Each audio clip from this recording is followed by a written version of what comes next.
You are listening to Keith Price's Curtain Call.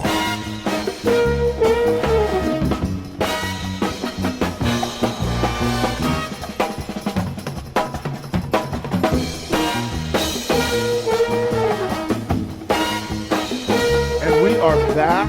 Yes, it is, honey. We are back in the box talking about Broadway. We're talking about the Tony Awards. And again, 2024 has come and gone. The season has been insane.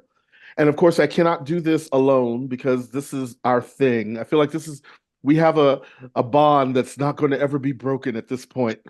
Unless, again, the internet freezes or bitch don't push record. But anyway, we are back here. I just love this time of the year because this is one of the opportunities, like we're looking at the graduation period of the Broadway season and who's going to get the big prizes and who's going to wind up closing a lot sooner than they thought about closing, because it's almost that time. By the time we get through doing all of this, there'll be at least 4 different closures before the end of the weekend. So again, I get to do this with my dear darling friends that we kibitz. We love, because we love the theater. Let's not mistake any of the shade that you might hear.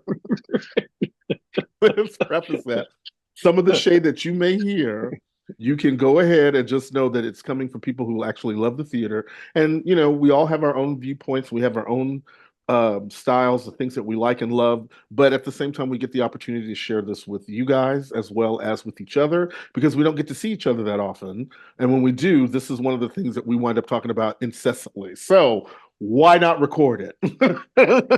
So I want to welcome, again, for those of you who are following this whole scenario of us being together all the time, let me introduce you to first guest, who is an author. He is a celebrated author at this particular juncture in time. He's also an actor. He's also a director, writer. He's, like I said, he's a theater whore, just like the rest of us.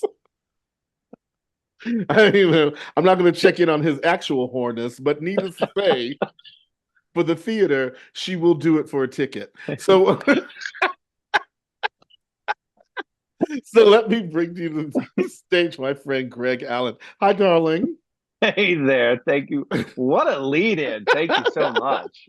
And then, of course, we cannot do this without the voice of the young. Although we've been doing this for a hot minute now, so he ain't so that young. He's still younger than us.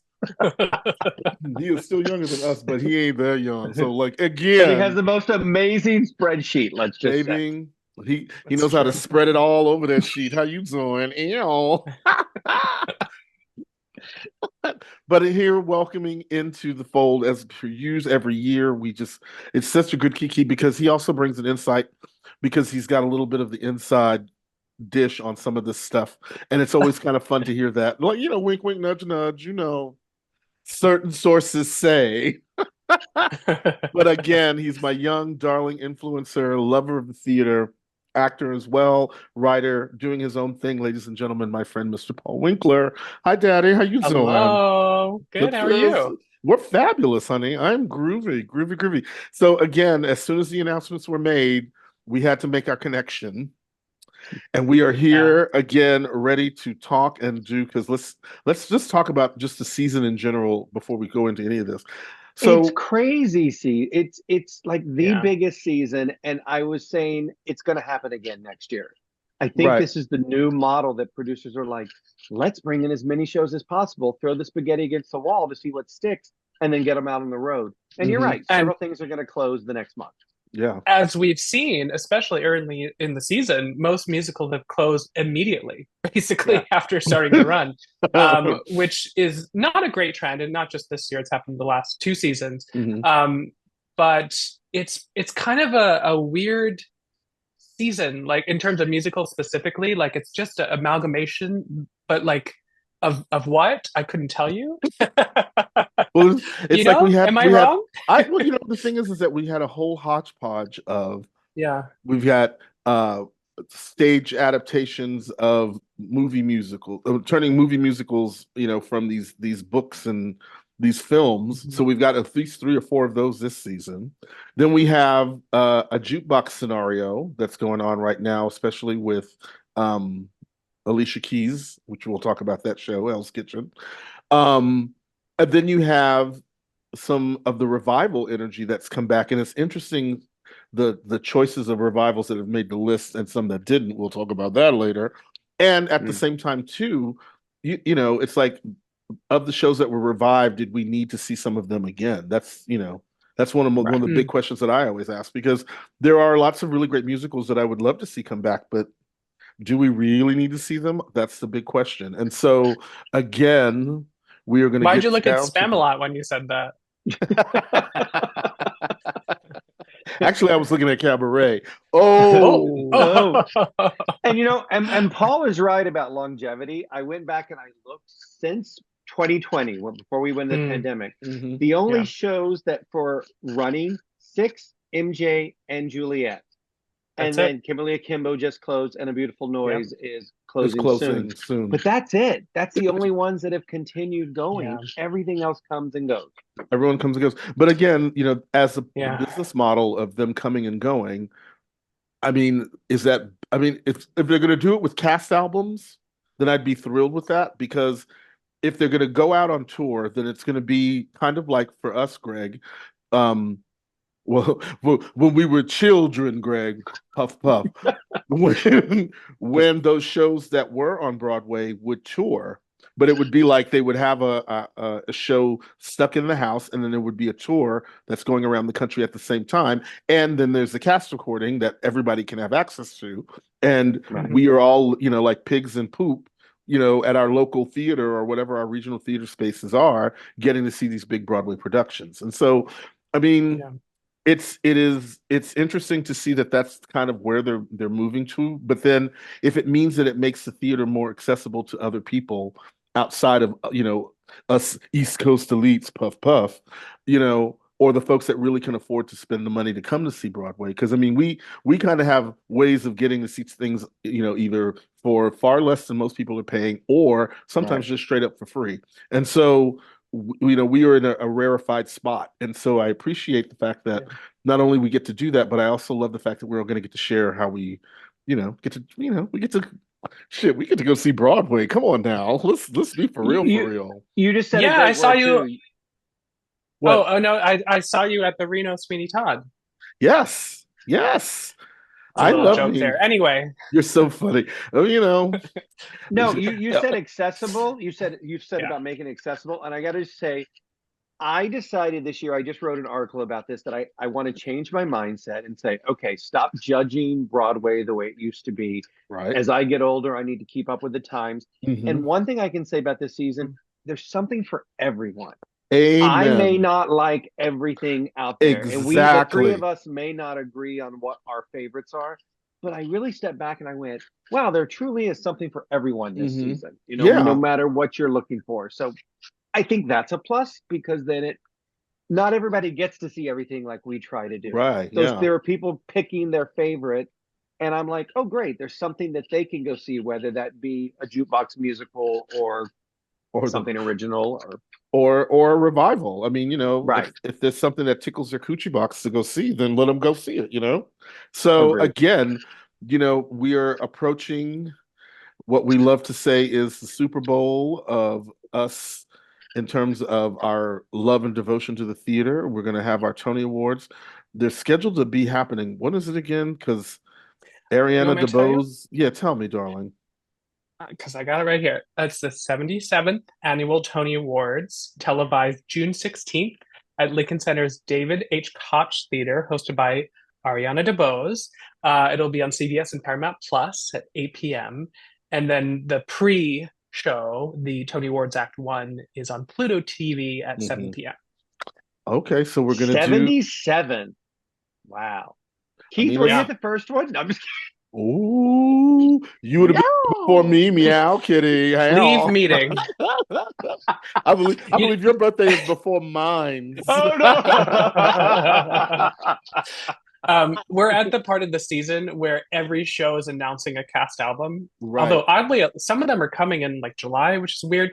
But later, it's strange, right? But later, right before the Tonys happen, every show announces a national tour.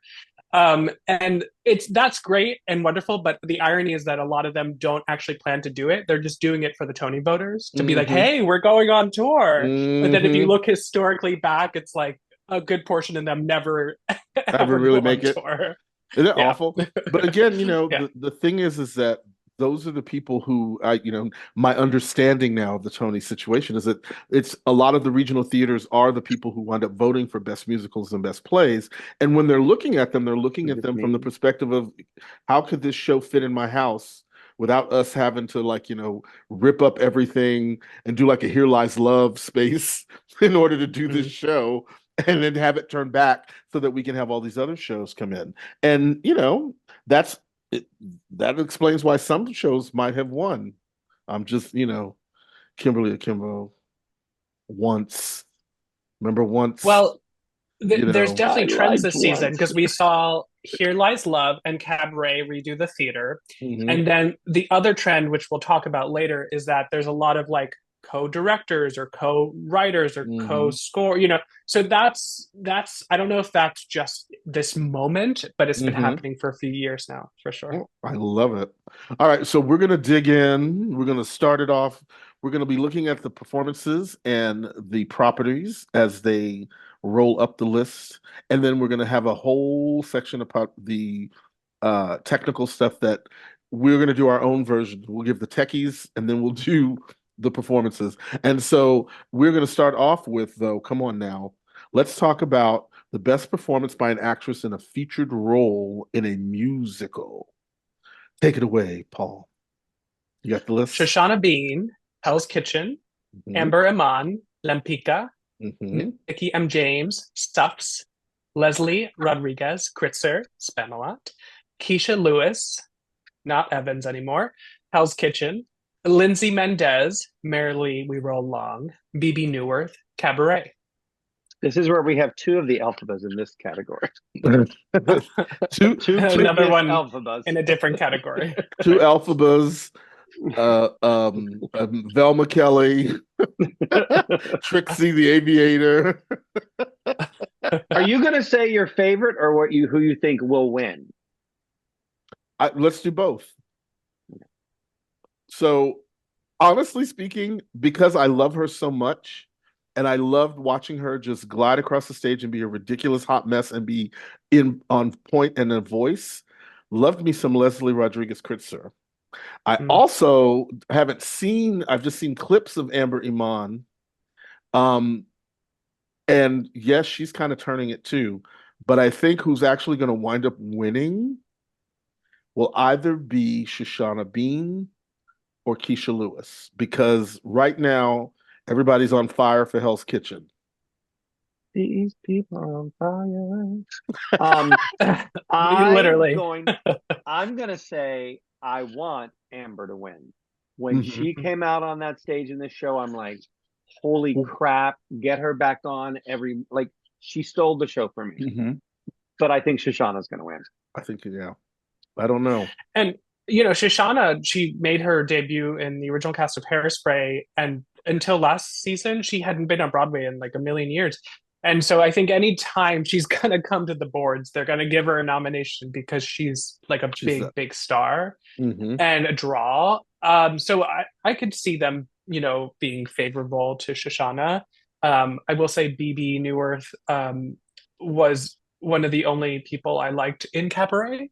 So maybe Steven Skybell as well, but she was it wasn't enough for me to recommend for other people to see the show, but I was happy to see her. I kind of forgot, oh right, BB's in this, and I gave her entrance applause. No one else seemed to know who she was, but yes, BB Newirth, icon. Yes. I love her, but will she win? Probably not. It'd be lovely to see Lindsay, although she's not my perfect pairing for that show, even though I'm a big fan of Lindsay Mendez.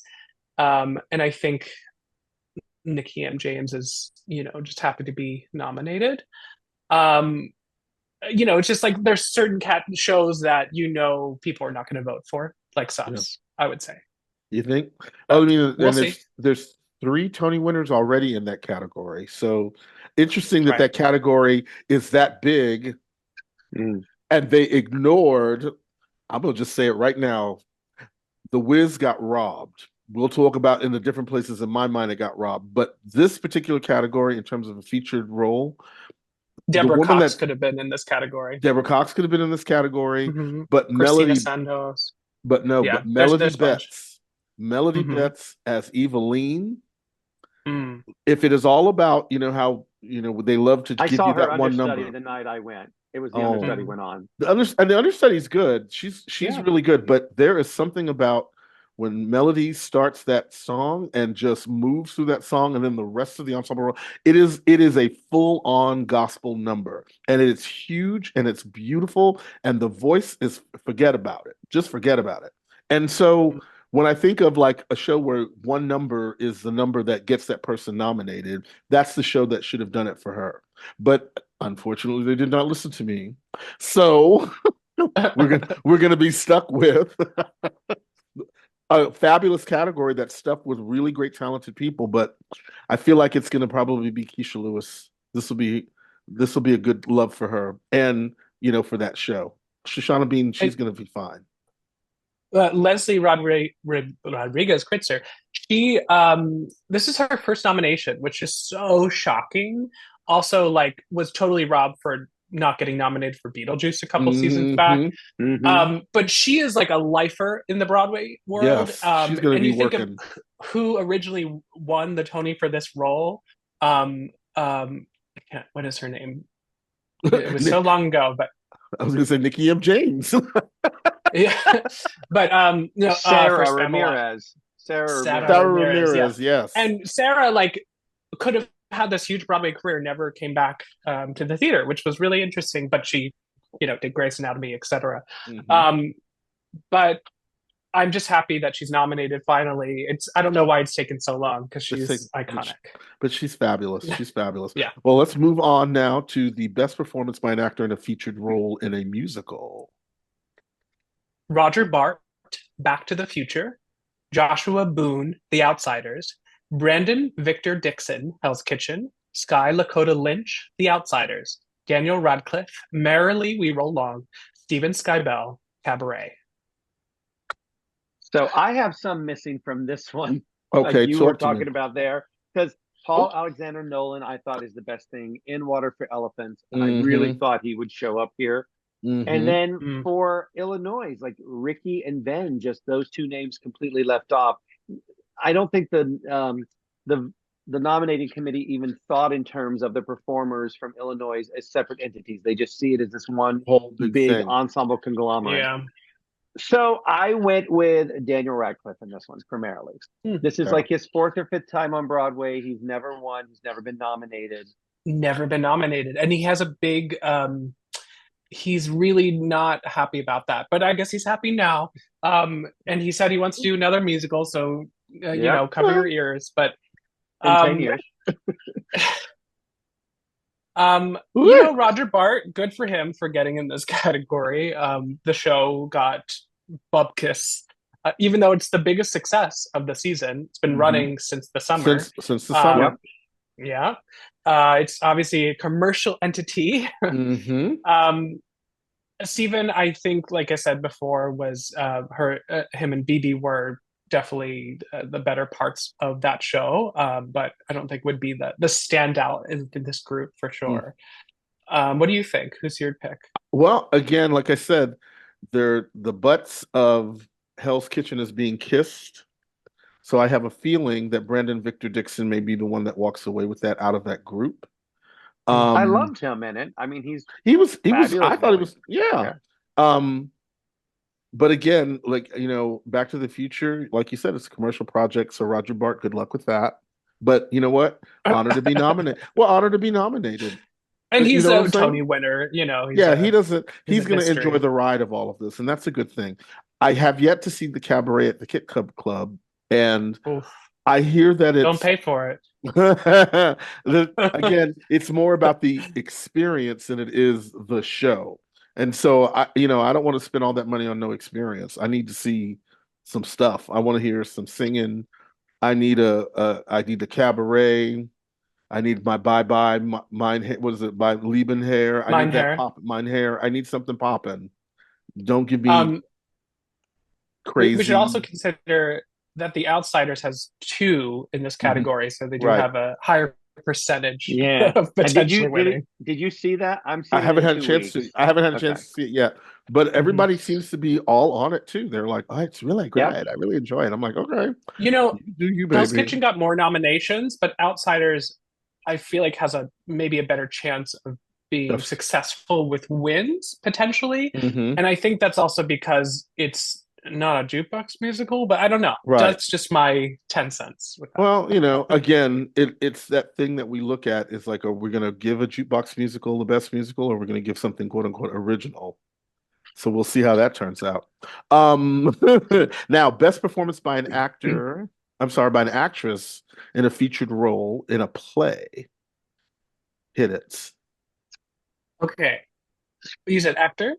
Actress, I'm sorry. Actor. Okay. Quincy Tyler Bernstein Doubt, Julianne Canfield, Stereophonic, Celia Keenan Bolger, Mother Play, Sarah Pigeon, Stereophonic, Kara Young, Hurley, Victorious.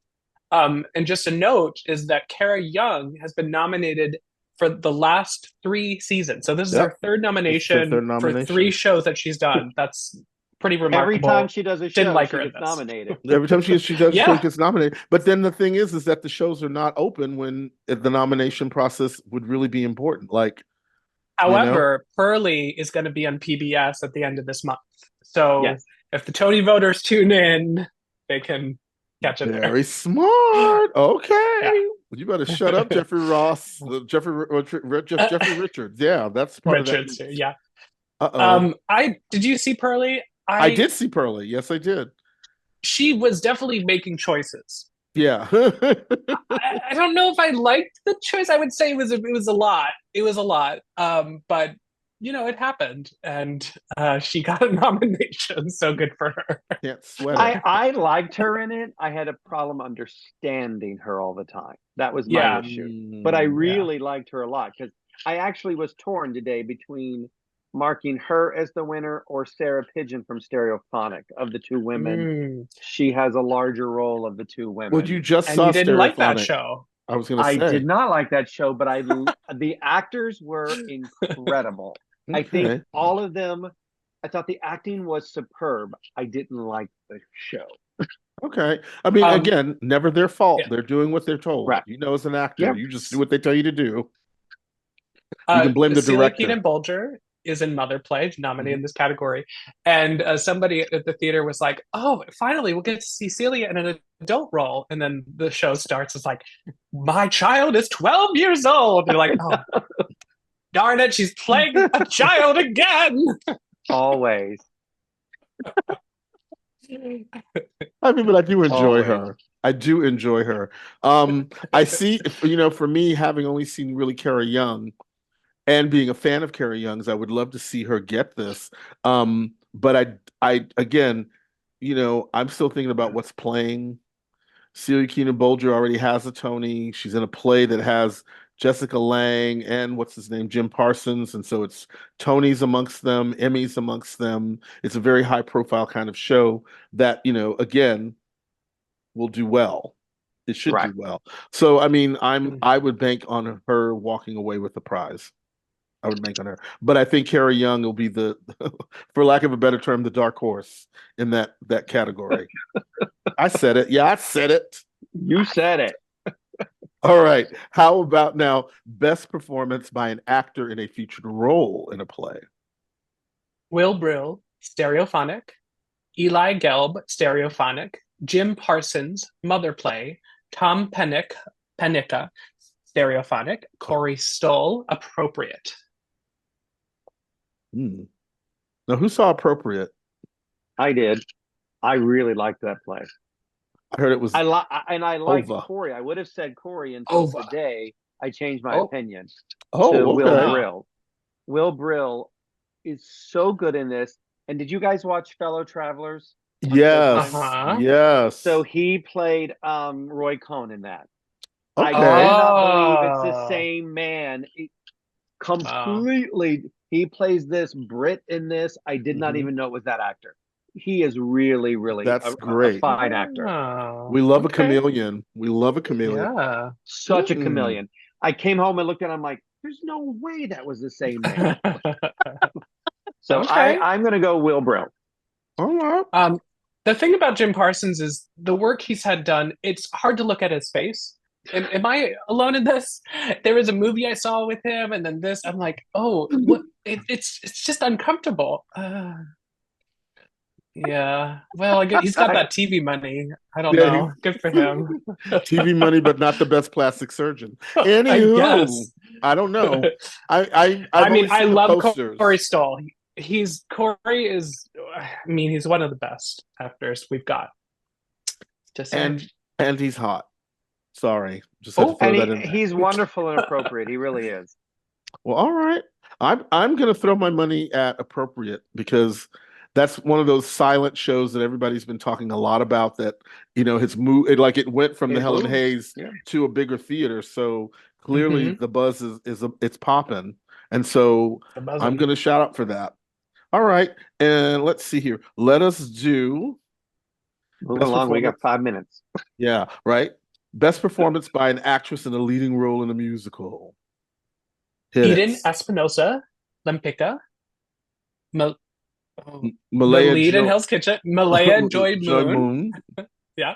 Kelly O'Hara, Days of Wine and Roses, Marianne Pluckett, The Notebook, Gail Rankin, Cabaret. Paul, you go first. I know who I don't want to win. Is Gail Rankin. Honestly, the reviews, I'm surprised that she was even nominated. Here's the thing. She's not bad. She's actually pretty okay. But then it comes to the last pivotal moments of the second act, and she performs Cabaret, and the whole time she's and it's so uncomfortable, and just it's a weird choice, and the direction in the show, so wild. So it didn't work. It was really uncomfortable for a moment that really could have been excellent, and it is the big moment that everyone looks forward to in the show. And then she's screaming at them. Yeah, I watched a clip of another actress from the British production doing it, and I see that's the choice they make. It's different. I mean, I think from what I've read, like they know abortion is obviously a big topic again in America, and it's just as controversial as it was in the '60s when the show opened. But that's a thing. That's a technical choice you can do for like a second, but then if you do it for a whole song, it's not effective. And that's exactly what my friend and I thought when we left. We were like, it's a shame because it could have been great. I don't know. It's kind of weird. Well, it's like, well, you got to lead up to 10. You got to lead up to 10. You can't be screaming at 10 because if you scream at 10, you've got nowhere to go. Yeah. I will have to say. Who? No, you go ahead. No, please. That's who you don't want. Who you want? I mean, there's a lot of big divas. You got Eden Espinosa, who like hasn't been on Broadway in a million years. Kelly O'Hara, who only won once, but she's been nominated a million times. And then you have the new lead in Hell's Kitchen. That's exciting and new persona here. I don't know. I don't know if Lempic is going to get anything, to be honest. If it does, maybe it'll be Eden. Maybe. But she is a Broadway staple of sorts. However, again, I'm telling you, the way that the crowds are, the tides are turning towards Hell's Kitchen. I have a feeling that that's going to wind up being the big winner, and I think that she's going to wind up. She'll be the star of that. She'll be like the Cynthia Erivo of the season.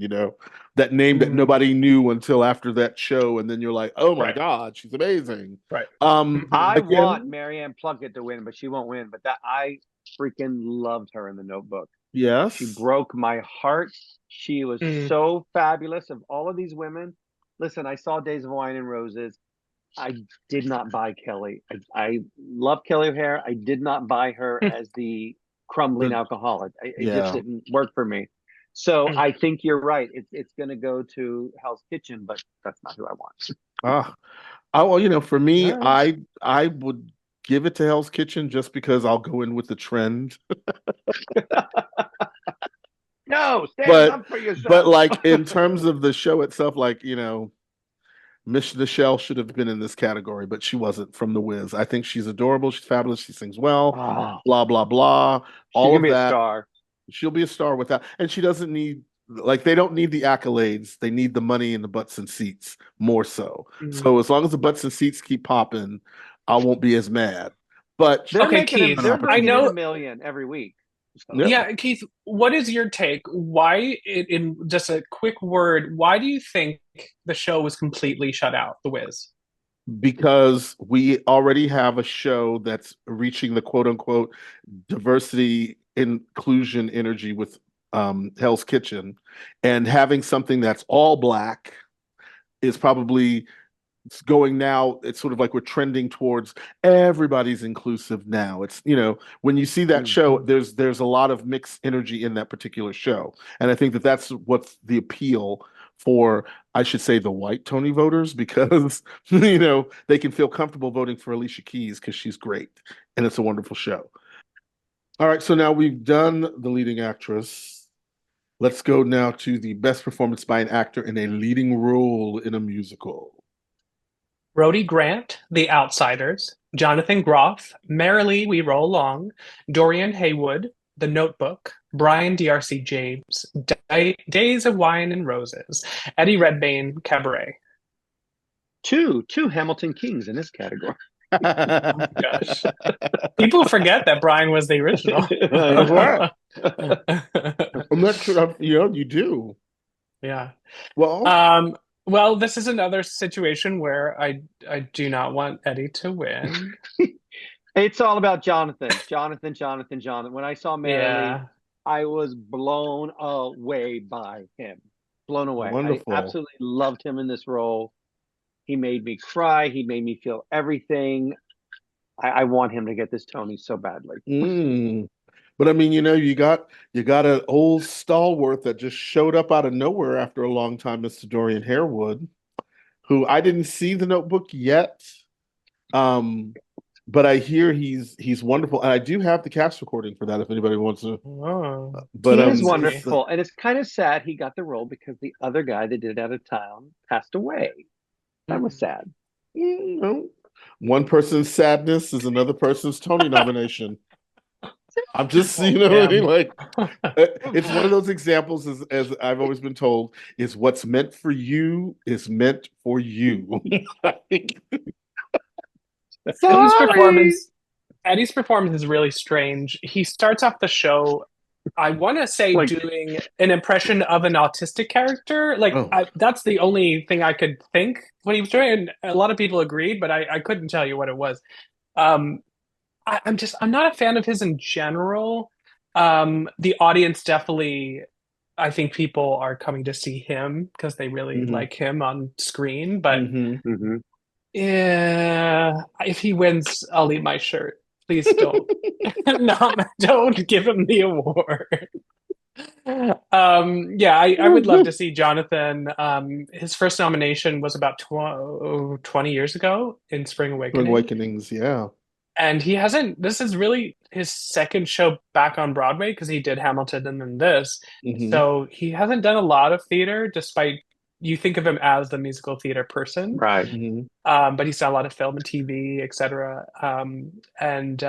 You know, he's just the sweetest guy ever, too. I know. He's a doll. He loves the theater, and we should give him an award. That's how it works, so right? great at interviews. I went to the Merrily Serious Town Hall where they talked to the Merrily cast, and just watching him speak, oh my, he bubbles over. He's got great stories. I want to be his best friend. He is that way. He does have it's a very loving energy about him. And it would be nice to see him walk away with the prize. I think because we're also in a bit of a Sondheim haze, you know, where like everybody's reviving everything of Sondheim's. And since Sweeney Todd kind of got screwed last season, Merrily We Roll Along might Did it though? Anyway, there's definitely some interesting people that they omitted from this category. While I don't think he was be nominated, but Jeremy Jordan, Chip Zien for Harmony.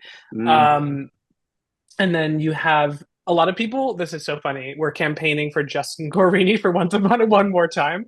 I'm Hey, not joking. hey, okay, Okay, stop before you listen. get shady. Before you even get shady, He would be featured. He wouldn't be in lead. He'd No, been exactly. he was featured. no, they announced that he would be a lead. Well, Really? that's probably Yeah. Wow. that's why he didn't get nominated. Because he Well, got the Outer Critics and featured. He was so yeah. wonderful as Prince Charming. I loved everything he did in that role. I It really was did. it was a And I love the wonderful. choreography in that show too. And they were forgotten for They got choreography. that. I'm telling you, that choreography, that Keone Madrid, man. That I just would watch that show every day and be just like, yeah, I'm exhausted just watching you. I can't imagine having to, and the thing is that his choreography is like every word has a movement to it, so you cannot miss the words and miss the. It's like insane. And then And that girl bent backwards during Toxic, and I was like, Your doppelganger also could have been nominated, James Monroe Englehart. yes, he could have been for that oh, show.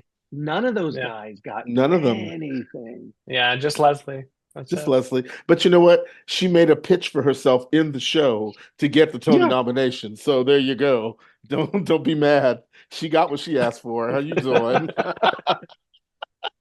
But I would have loved to have seen James Monroe get another nomination. But the thing that he's got coming later on this year, the Louis Armstrong piece that he's worked on, that they did it in New Orleans and now they're going to do it later on this year in Broadway. I think that's going to be his Tony nomination vehicle for him. But Next one. is he wear a fat suit in the show? Because from the photos, I was like, hopefully it's just makeup. Hopefully it's just makeup. But it looked like they put him in a fat suit. Anyway, that's next season, so we'll have to wait and see. Exactly. We'll wait and see. He may not make See this you cut next year. either. Maybe. He might get cut then too. Who knows? Well, you never But know. again, but I feel like at this point, I think Jonathan Groff will be the winner in that category. One, because the show is still playing, and two, as you said before, there's something about him that's very special. And if Eddie Redmayne is doing what you say he's doing, good luck to that. Good luck to that. Yeah. Happy for you, Brian Darcy James. I never want to see you drunk, so stop. Wow. No, also Brian never has won a Tony, No, which is insane. He Been is around like forever. he's so talented too. it used to be the Kelly O'Hara, curse, but now it's the Brian DRC James, I guess. Mhm. But it's so wild because he is Broadway. Like He is Broadway. he is the leading man. We love him, but But that's how it goes, crazy. Joe. Yeah. That's how it goes. So again, now out of the musical categories, let's go to the best performance by an actress in a leading role in a play. Betsy Adam, Prayer for the French Republic, Jessica Lange, Mother Play, Rachel McAdams, Mary Jane, Sarah Paulson, Appropriate, Amy Ryan, Doubt. Ooh. Oof. You got some fierce divas, right? Well, you got Jessica Lange and Sarah Paulson, who are like Ryan Murphy's, Yeah. like that's Children. They got their Emmys through him. Yeah. So they're running in that same category of fabulousness, I guess, in terms of award seasons. It's Rachel's first Broadway show. Rachel McAdams' first Broadway show, and which is so funny because the Notebook musical, and she's known for the movie The Notebook, Right. is this season, and also her co-star from Mean Girls was on Broadway this season. But yeah, we love Rachel McAdams, and she's incredibly talented in so many different roles she's done in film over the years. Amy Ryan was not originally in Doubt, as you guys know. right. Supposed to be Tyne Daly. Tyne Daly, and she What fell happened to ill. her? She got ill, and they replaced her right away. I got my money back. I didn't go. I don't think it's been publicly said what she said, but she's supposed to be better now. But a big age difference, I would say, too, in the two actresses. But Amy Ryan is very, very talented, and but it's too bad they didn't let Isabel Keating just keep doing it, because everybody said she was wonderful as the stand-in, and when she jumped in. Right. But they had to get a name put in that spot, because that's how they make their money. Well, all I've heard. I'm going Sarah. I want Sarah. I think she's never won. She's never won a Tony. and I don't think she's never been nominated, but she's been on Broadway several She's been times. on Broadway a couple of times. She's been off Broadway. This is a great play for her. It was just I loved everything about her. That's fantastic. And then, I mean, She's an icon. Jessica Lange, you can't never, she's going This to is cheer her up a first scene. Tony nomination. Who? So they gave her this Sarah scene Paulson. in the middle of it that she does not speak, and I get it. We're supposed to watch her kind of unraveling as she's drinking and all this. We got it in the first 2 minutes, and it goes on for 10 minutes, and I was just like, please stop, no. Like, we get it. It's fabulous to see her on stage. I love seeing her in it. The play, I felt like we've seen this story before. I didn't need to see it again. But don't be coming from my Paula Vogel. Don't you come from my Paula Vogel. Sorry, I love her, but no. And this is supposedly sort of about her life. Yeah. She changed some stuff, but yeah. No. So is How I Learned to Drive, too. Mother likes son better than daughter. Okay, we got it. We've been there, seen it. Oh, well. Got the Again, I think, though, it will be Sarah Paulson. She's going to probably walk away with that one. I think so. Yeah, especially if you think of like the show had a not-for-profit run at the Helen Hayes Theater, and now it's transferred to a Broadway commercial run. A star like that could easily have left the show, but I think there's a reason why she's staying with it, and this may be a part of that. Like, hey, I'm here, I'm committed to this role. Give me a Tony. give me the damn Tony already. I love it. So we'll see, though. How about best performance by an actor in a leading role in a play? William Jackson Harper, Uncle Vanya. Leslie Odom Jr., Pearlie, Victorious. Liev Schreiber, Doubt. Jeremy Strong, An Enemy of the People. Michael Stromberg, Patriots. This is rough. There's a lot of really fabulous performances in this category, I have to say. I mean, again, I did not get to see Uncle Vanya. That's over at Lincoln Center, right? It is, despite not really getting a lot of attention. Well, so you'll notice that William Jackson Harper is nominated, and who's not nominated is Steve Carell, the lead, which is a really big deal. I mean, you would think, oh, this is the role, but what's interesting too, Uncle Vanya has been nominated before, but has never won a Tony. The show's never won. So I would say unlikely William Jackson's going to take it this time. Sorry about that. He's not going to be the front runner for that, breaking that curse. Yeah. I really think in the end, it will probably be Leslie Odom Jr. Really? I think that he's going to have the, what was it for Who Was Afraid of Virginia Woolf? That last revival. That didn't happen? No, not that one. The one before where Tracy Letts, when Tracy Letts won the Tony for the show, and the show had closed months before. And the way that they're doing this energy now with this particular show, and now that you've told me that they're going to do the PBS, I have a feeling that that's going to be the thing that will project it even more so, because now it's going to even bring more eyes to that project before while it was running, which was fine.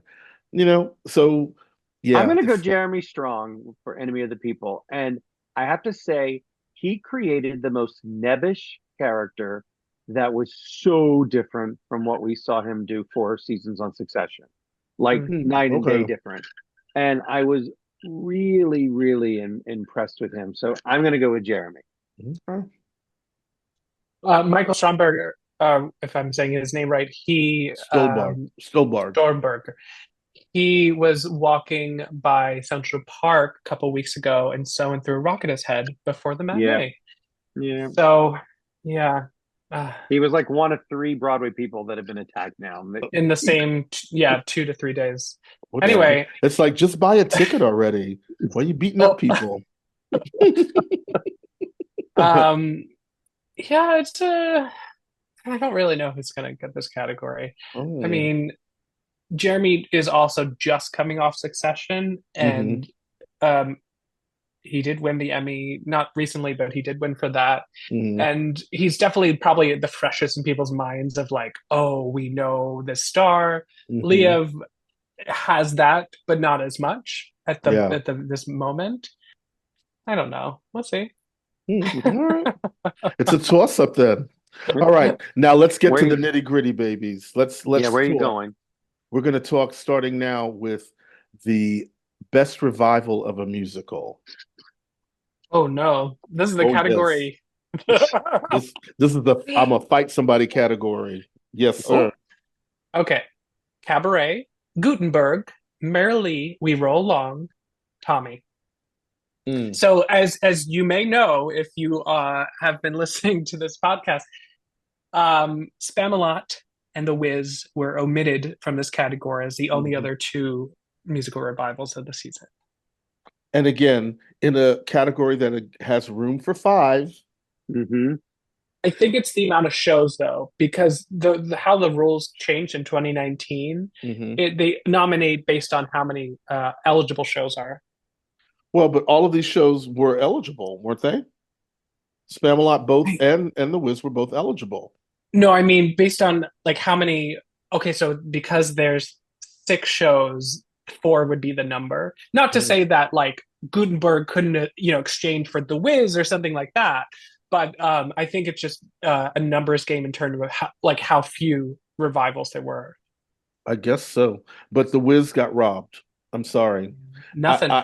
Not a ding dang thing. It's like the reverse of the Color Purple musical of the movie when Whoopi Goldberg was in it, where they got all the awards and then they won nothing. They did not give one award, which I cannot believe. Like I said, I could handle the conversations that people have been having about production and how it should have a lot more than what it is because it's on Broadway, blah blah blah. I would have liked to have seen a Yellow Brick Road. I'm just saying, instead or maybe Glinda with a little more smoke at the jump versus just coming out of the front porch like she's back home. Which on one hand is very Black, but then on the other hand, not so glitzy for Broadway. So I'm torn because it doesn't matter though when she makes her appearance that first time, the audience still goes nuts for her. So, production or no, her energy is the right energy for that moment. The thing is for me with it is how you just ignored it altogether. And then hearing that it's about, well, if one of those shows had tied with like either The Who's Tommy or Merrily We Roll Along in numbers of votes, then they probably would have given it the 5th slot. However, as we said this before, remember the year with SpongeBob and all those other plays when they just completely ignored half of the new musicals and not give the opportunity for those places to take the space. It's like they have no idea, they have no intentions of really voting for them. But when you talk about this is supposed to be a commercial business, it's like it makes sense to have a show like The Wiz at least in the best revival category, so that it is being nominated, it is being heard in that level of conversation, so that other people will wind up gravitating toward it. And what's happening right now is Black people are coming to see The Wiz. They're going to show up for The Wiz. And that's part of the guarantee, that's the mix. But it's this particular production now has a different. I had a Snyder mark and I bit my tongue. I'm sorry. Well, they coming though. They coming late, but they're coming late. They coming late. I'll say it. I was there for a 7. They came in at 7:30. They came in at 7:45. There was a day that the door was held 20 minutes, and people were still 45 minutes late to the show. But that's a whole other story for another day. Like they don't care. And the Zen part in front of the house is you just know they're going to be late, so you can't get mad. Just like, all right. Who's going to get stuck with all the late people first? That's the big question. But again, that show, I feel like it's not being represented to the world the way it should be, because it is a joyous celebration. It is wonderful. It's fun. It's semi-colorful. It's the first revival of The Wiz. They've been trying to do this show forever. And sadly, even though on tour it started getting bad reviews and then word of mouth, but like we said, it's still bringing in $1 million every week, so it's doing well on Broadway. It's doing well on Broadway, yeah. And so it's Back to the Future, but exactly. But at least but Back to the Future, how fierce is that it's managed to survive the summer? Nothing else that came out in the summer is still here. Nope. Hell, You know shit what's funny? in the fall still Every ain't here. time I tell someone who's not in theater that there's a Back to the Future musical, they're like, "Oh, I wouldn't want to see that." But it's the one selling tickets. It's the one selling tickets. It is a property that people are very connected And to. if you go with just this mind of, I feel like I'm going to a theme park, it's fun. It's fun. It's absolutely fun. And it goes back to what we were saying earlier, is that there is something on Broadway for everybody now, Right. which is why, on one hand, I wish that The Wiz had gotten that kind of love that, the Tonys could have given it. But at the same time, there is an audience that is hungry for it, and they're showing up for it, and they're buying the tickets for it. And so, I'm glad that it's allowed to still be. Mhm. And that's what's really the most important thing, because in the end, after the award shows go, half of those shows wind up closing anyway. Right. So, well, you can't cares? get The No. Wiz. So what do you want to win Best Revival? Right. I think Merrily We Roll Along will be the big winner. That's the one I want to. It is Stephen Sondheim. It is, we're still gonna keep kicking the grave of him for the next couple of seasons. So Yeah, but it was finally done correctly. That's what I've heard. What people are really. I felt it completely made sense, and I've seen several productions of Merrily, and this one, I just think that she got it right. Like, she really made it make sense. Finally, I wish they wouldn't even be making that movie they're doing with Ben Platt. Let it go. Like, just kill it now. Oh, Let us just remember this. well, when your star's been canceled before they end the shooting of the movie. Well, I mean, and speaking of Ben Platt and his big arrival at the Palace, he's going to be 3 weeks at the Palace. Well, can I tell did you? you go look Can I how tell many you the tickets tea? are available? The tickets are it's empty. Go ahead. Can I tell you the tea is that they didn't want him to open. They wanted Reba McEntire. Yes. And apparently they want someone still to open before Ben, but they haven't found someone yet. But they wanted Reba, and she said no.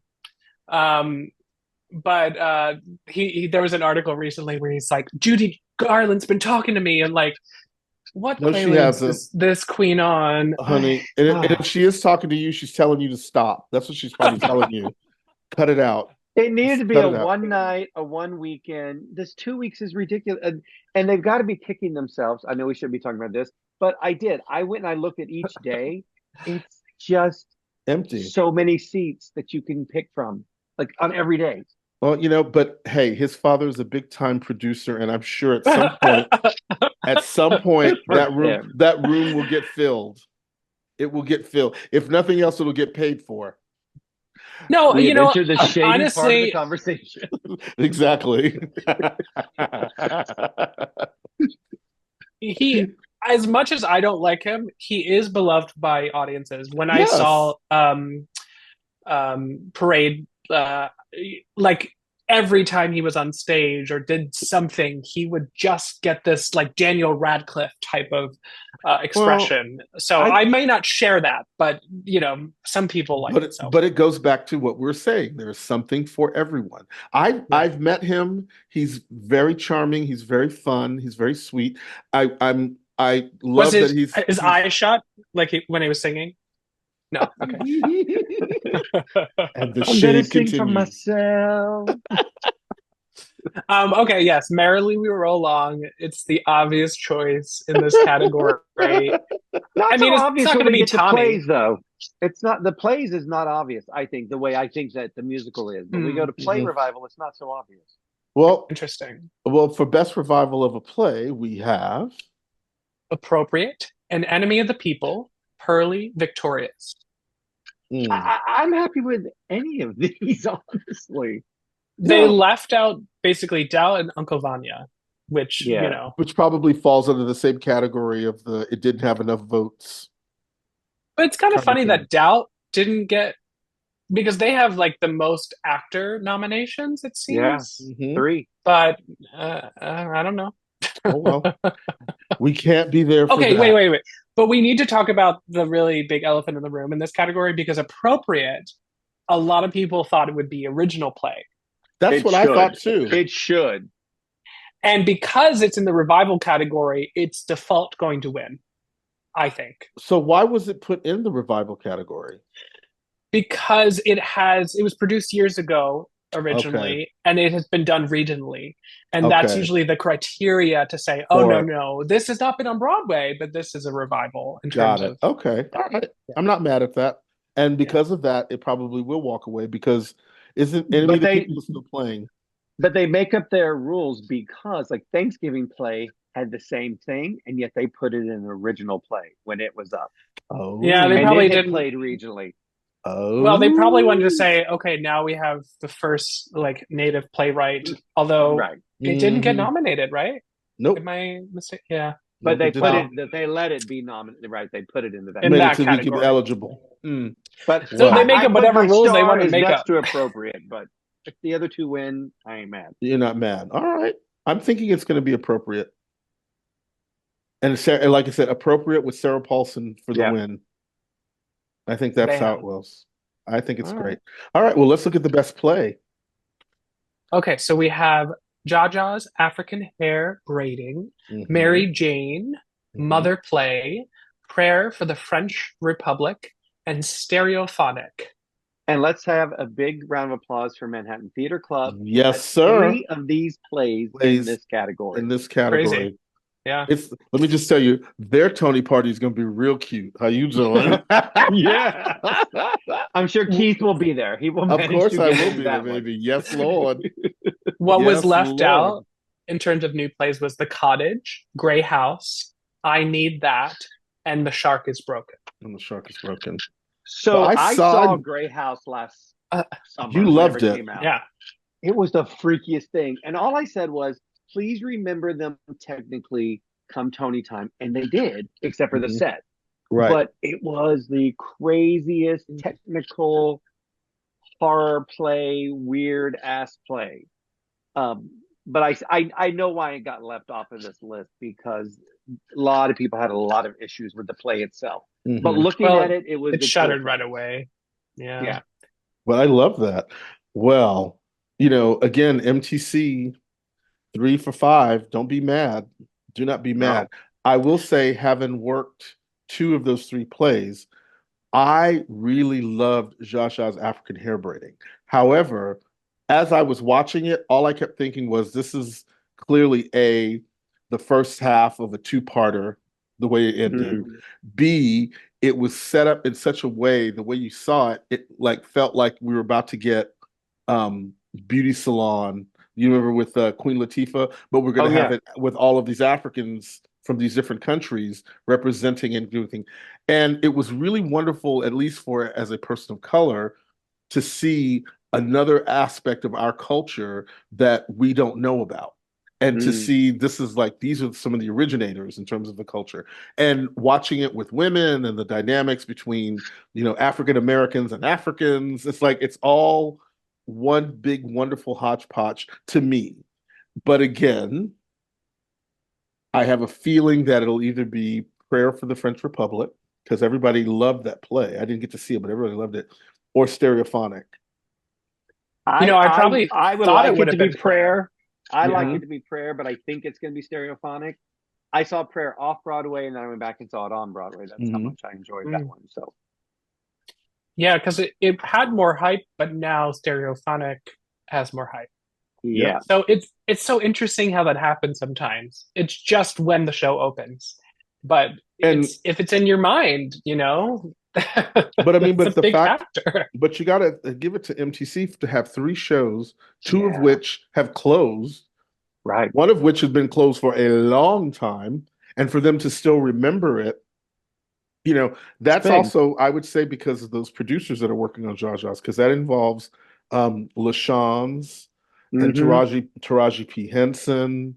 There's a whole bunch of folks that are working on that team that are bringing such an interesting focus to it. So that might be one of the other reasons why it's in this category as well, because there was a little star power behind it as well. So who Well, knows? it's kind of interesting because Lincoln Center for a while would always win like best musical revival, best Mhm. play, and they won multiple years in a row. They almost made history making the most wins in a row in those categories. But now in the last couple years, it's sort of swayed in a way I wasn't expecting. And like now they have kind of the least favored show of the season, Uncle Vanya. And it's a little strange, but I guess they're getting up on the Tonys. They don't always get nominated, honestly, and they do a lot. They do a lot. I mean, they tend to have a season somehow, somewhere fall in. Like, the season with the cost of living the cost of living. They should have given the collaboration a nod, but they didn't. But whatever. Life is what it is. But they do have a lot of interesting projects that come through that space that are wonderful. So I will say I would love to see Jaja's African Hair Braiding win, but I think Stereophonic will probably be the big winner. And now we're on to our very last one, Best Musical. Okay, we have Hell's Kitchen, Illinois, The Outsiders, Stuffs, Water for Elephants. And just to list the ones that did not get nominated: Back to the Future, Days of Wine and Roses, The Great Gatsby, Harmony, The Heart of Rock and Roll, Here Lies Love, How to Live in Ohio, Lempicka, The Notebook, Once Upon a One More Time. So a fair amount of musicals this season. 10 musicals of 15 that were eligible. 10? That's crazy. That's so crazy. Yeah. But again, that's how it is when we have these either short runs or they just don't follow through, like they don't get the follow through. So, having seen 2 of these 5, neither of those 2 would get my vote. I've seen 4 of the 5. I got Outsiders in 2 weeks. And I'm going to try to get into Suffs because I'm a Jen Colella fan. I love me some Nikki M. James. Shayna Taub, I actually met right when she was doing the workshop stuff for this, right after she won the Cleban Prize for this show, right before she was going off to do Devil Wears Prada. So, I met her at a very interesting juncture in time for her. And I was very impressed by the fact that she's able to do this. I'm dying to see what the full production looks like because I didn't get to see it when it was off Broadway. And I have a feeling, having, Hillary Clinton as one of the producers and Malala as one of the other producers, it's sort of like it's given it in the time right now where women's rights are being taken down, taken away, their autonomy for their body it's taken away from them. It may have a little bit more resonance politically.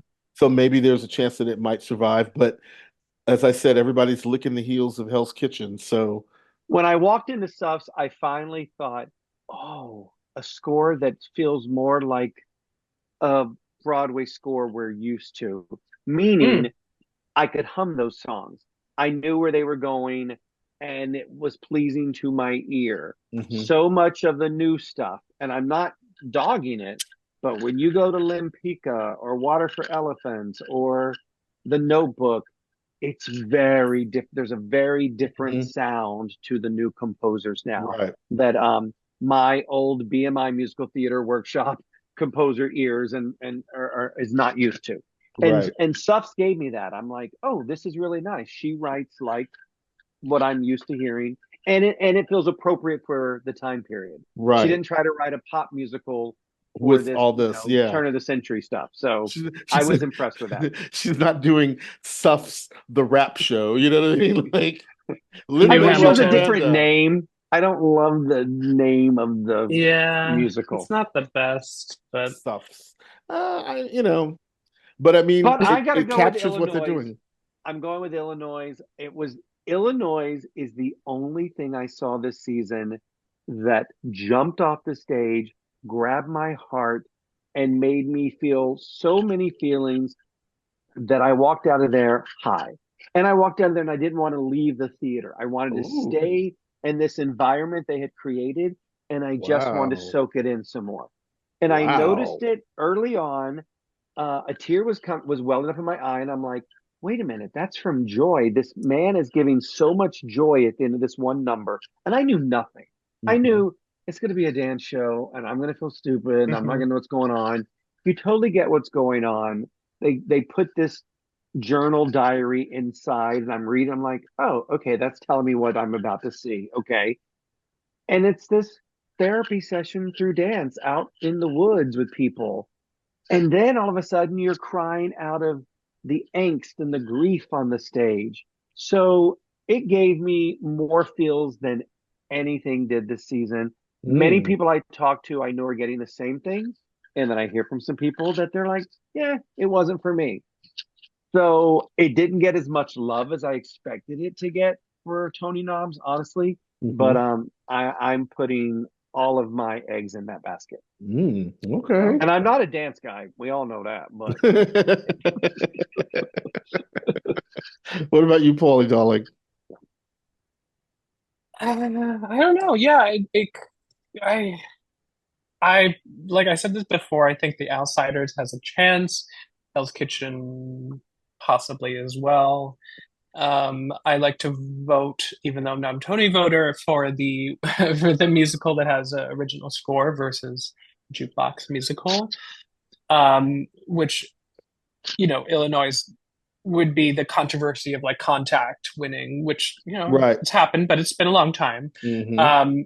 The funny thing of this category is Water for Elephants is not nominated for best score. So it's a very like it's best musical, but not the best music. Yeah, like how is that even possible? But okay, again, it's a property that people are familiar with, and it makes them happy. I am reluctantly going to say it's going to probably be Hell's Kitchen, and part of it is because, like I said, Alicia Keys during this show makes a lot of white people feel very comfortable about saying that they love someone like an Alicia Keys because she's not threatening them. It's, her and John Legend, like I said, are two of for me, the most boring African-American singer-songwriters. I'm glad that they're successful and I'm glad that they're popular. And it's a testament to but it's a testament to what I like versus what's happening. It's not my bag of tea. Her show is, it's about this mother-daughter relationship. And I know that people are like, oh my God, this is great. But it's like my daughter who is biracial, I'm having a hard time as a white mom letting her play with the black people. So it feels weird to me. But maybe my interpretation is too harsh because I'm not suckered in by, oh, it's Alicia Keys music. I love Falling. I love New York. I love it's all there, and I'm glad that it's there, and I'm glad that people are gravitating towards it. But in terms of what it does for me, it didn't do nothing for me. And so I can't believe that Michael Greif is the director of a jukebox musical, but B, this show. Oh, doesn't that feel like a weird choice? Didn't he just win the Tony for Parade? No, who was it that won for Parade? That was Michael Arden. Michael Arden. Okay. Michael Greif, and he got nominated for this too. I'm like, really? Oh well. Needless to say, the Tony nights are going to be on fire. And again, these are just our choices. These are our opinions. You are free to love and enjoy whatever the hell you want to love and enjoy, as long as you're going and spending some money and putting your ass in the seats at the theaters. Because ultimately, in the end, Laura Haywood said this best. It's like, if there's a show that you feel that did not get enough love, then go buy a ticket and see that show. Because ultimately, that's the reason why the show will stay on Broadway long past the nominations. So we are ready to pop it out. We will be back at some point. We're going to be talking about the technical awards. So if you're still listening to this, we'll be back.